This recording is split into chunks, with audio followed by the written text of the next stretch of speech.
later, we have this, the Surface Pro 8.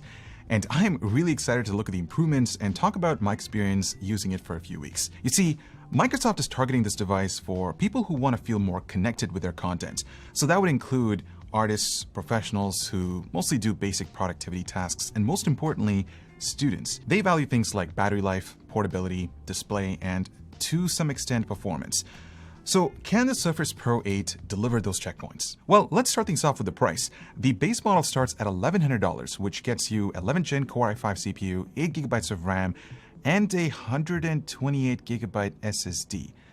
Seriously, Microsoft? 120GB? Like, is that a joke? You know what's even worse? Spending an extra $100 to get a 256GB model. Guys, that to me is just not acceptable for the hard-earned money that you're spending. I have the model with the i7-1185G7 CPU and twice the memory, and it costs $1,600. You can obviously spec it out with 32GB of RAM and a terabyte SSD for a whopping $2,400. So things are not looking that great from a value standpoint, especially since you don't get the stylus or even the type cover. Those two accessories will set you back an extra $280. So you are going to be paying quite the penny for this whole setup if you're really interested in it. But you know what?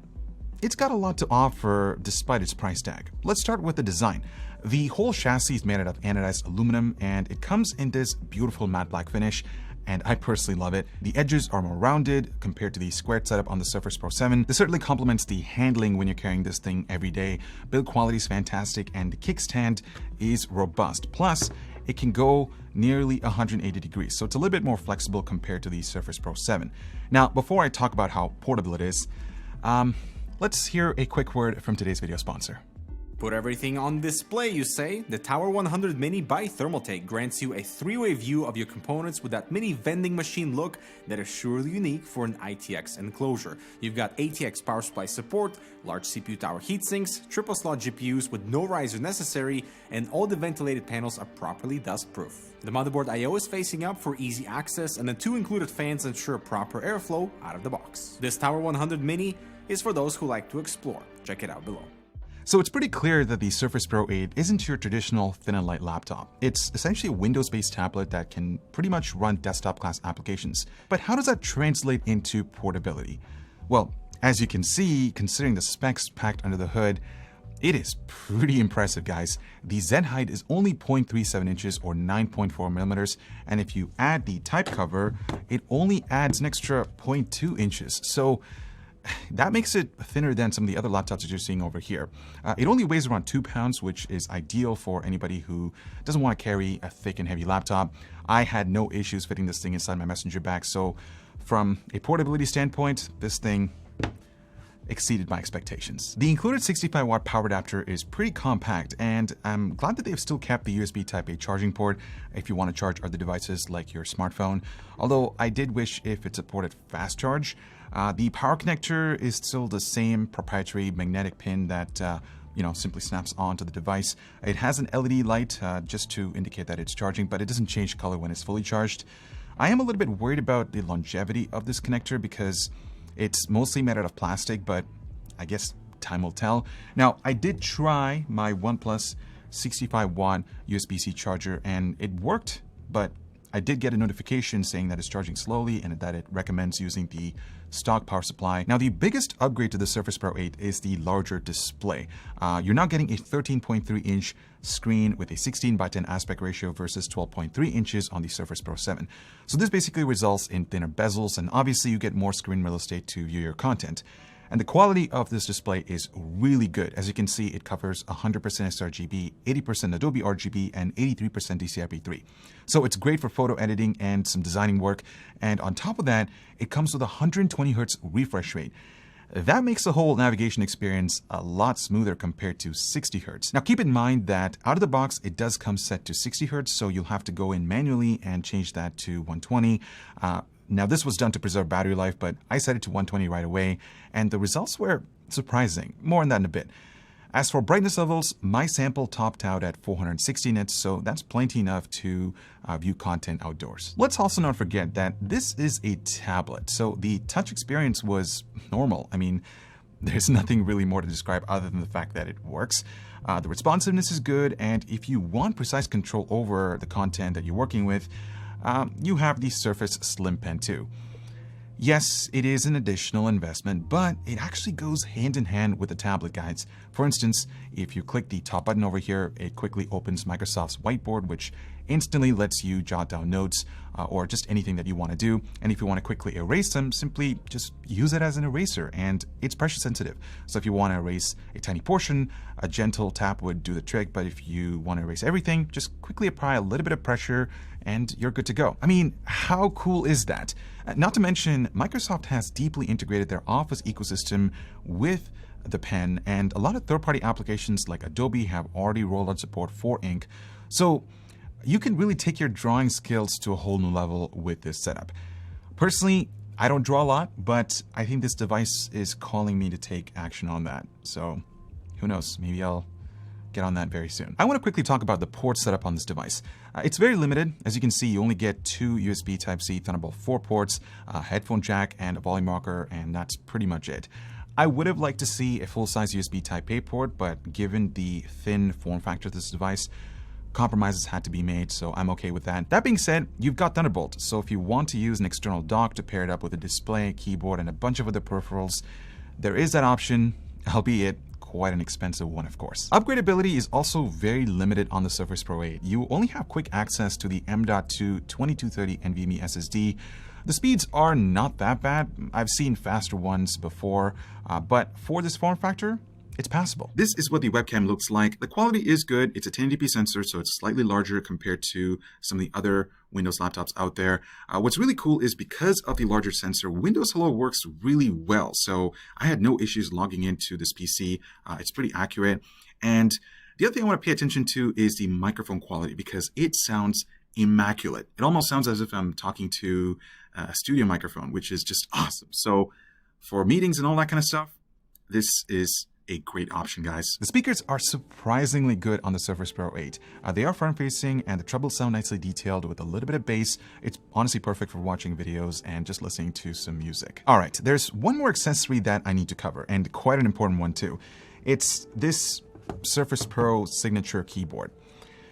Yes, you'll have to pay a little bit more for it, but if you want to use a Surface Pro 8 as a laptop, this is the only option you have aside from using a Bluetooth setup, which might not be as ideal or appealing as this one over here. So for starters, it basically just snaps onto the proprietary Type port on the bottom of the device, and right away you can see that there is a little compartment to store the Slim Pen 2, which also snaps to the keyboard, and it wirelessly charges the pen.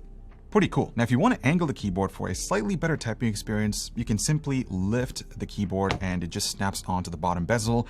The keyboard layout is pretty standard, with the keys being adequately spaced and sized, including the arrow functions, and the keys are really good. There's a good amount of travel distance and feedback. Honestly, it felt very similar to my XPS 13 OLED, which, as many of you may know, has one of the best keyboards on the market. It's also backlit with 3 brightness adjustments. I had no issues viewing it at night.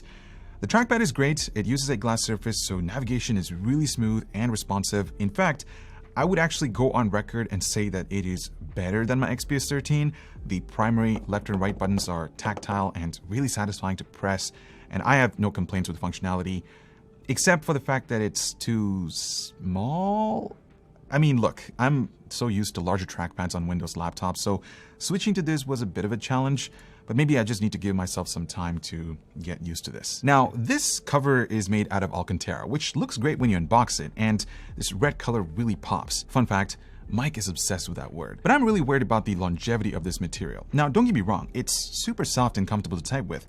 But let's face it, if you get grease and all sorts of stain on it over time, it will show signs of wearing, and while there are ways to clean it, it's nowhere close to using a simple cleaning solution and a microfiber cloth. So keep that in mind before you pull the trigger. You can go for the regular type cover that's made out of plastic, but unfortunately, it doesn't come with the built-in compartment to store the Slim Pen. Last but not least, we got to talk about performance. Now, I have the sample with the Core i5 model, specifically the 1185G7 with 4 cores and 8 threads, and this processor has a configurable TDP of up to 28 watts. Now, I was going into this review thinking that Microsoft would cap that power to 15 or 20 watts due to the slim nature of this device. but boy was I wrong. While a lot of other laptops with the i7-1185G7 top out at 25 watts or under, the Surface Pro ends up hovering between 27 watts and 29 watts. And it doesn't move from that point either. With that kind of juice, clock speeds never ever went below 4 GHz during an all-core workload, and that's actually a new record for my tests. Most of the other devices that I looked at ended up way below that. Now you might think that leads to higher CPU temperatures, but it actually doesn't. I think a lot of that is because of the Pro 8's airflow that goes in a more natural upwards direction, since all the components are placed vertically instead of horizontally like every other laptop. And no, the heat isn't completely transferred to the outside either, at least not all that much. It never got uncomfortably hot to the touch, and all the heat is exhausted out the top away from your hands and the keyboard. There were some hot spots towards the center, but luckily those are comfortably away from your hands when you're holding it in tablet mode. Now don't think that this thing acts like a typical tablet either, since it does have a fan, and when it's under stress, it does become somewhat audible. You can hear it, but it never gets loud enough to be annoying. So how does this all translate to real-world applications? Well, you have an i7-1185G7 running at the highest wattage I've seen so far, which means this is the fastest Intel-based ultra-portable I've seen. In multi-core workloads, the only laptops that can beat it consistently are rocking the Ryzen CPUs with double the number of processing threads. I mean, the 5800U and 5700U are absolute beasts in some benchmarks, but they're also pretty hard to find these days. There's some clear wins over those two, especially when it comes to GPU accelerator apps like Premiere, where the Xe graphics really helps things along. The Surface Pro 8 jumps out to a lead in lightly threaded workloads as well, and that makes it a pretty good ultra-portable device for professionals. It's just an awesome all-around device, guys, but you have to pay for that privilege too. And if you want to do some light gaming, it actually puts down some impressive results. I mean, it is one of the fastest laptops that I've tested in this category, sometimes by a long shot. I mean, Microsoft did pump over 25 watts into the CPU and the Xe GPU, and of course, that leads to a lot better performance than some of the alternatives. It also looks like Intel's even fixed a bunch of compatibility and frame rate problems we've experienced, since instead of crashing in apps like Rainbow Six, all of the laptops now power through Windows without any issues. That's good news, but I'm still wondering why it took this long to get that addressed. Battery life on this device blew my mind, guys. This is one of those areas where Microsoft really put some effort into, and it really shows. Its i7-1185G7 goes into an ultra-low hybrid power state when doing simple tasks like web browsing, and that allows it to get some of the best battery life I've seen from an Intel-based thin and light device. It's even better than many laptops with bigger batteries and the same size displays. But once you go out of that lower power mode and start loading up the Pro 8, the battery life goes down to a more normal result of under 3 hours. A lot of that's because the processor rides between two extremes. You've got the ultra low power mode during lighter workloads and a lot higher power than expected during more demanding tasks. So, does the new Surface Pro 8 deliver these checkpoints that I mentioned at the beginning of this video? Absolutely. It's extremely portable. You don't need a supersized bag to carry this thing around, and honestly, it just feels like carrying a notebook because it's really thin. The stylus experience is really cool, and Microsoft values designers and just anyone looking to take advantage of this accessory. The app support is great, and if you're a student, I think you're really gonna love taking notes in class with the Pro 8. The battery life is superb, the display is fantastic, and with the 120 Hz refresh rate. And finally, the performance coming out of this tiny thing is incredible. I would actually pick this over my XPS 13. The only downside is the price and the specs that you get for it. I mean, 120 gigabytes as base storage is unusable with Windows, and you have to spend more money to experience this whole thing, which includes the slim pen and the type cover. Because if you just buy the tablet, it's just incomplete. I really hope Microsoft can bundle some of these accessories with the Surface Pro series in the future, but as it stands, this whole thing is too pricey, guys. So on that note, thank you so much for watching. I hope you were able to take away everything that you needed to know about the Microsoft Surface Pro 8. Let me know what you think. Honestly, I am excited to use this thing here in the studio for just casual stuff because, God, the battery life is so good. Anyways, that's it for me, guys.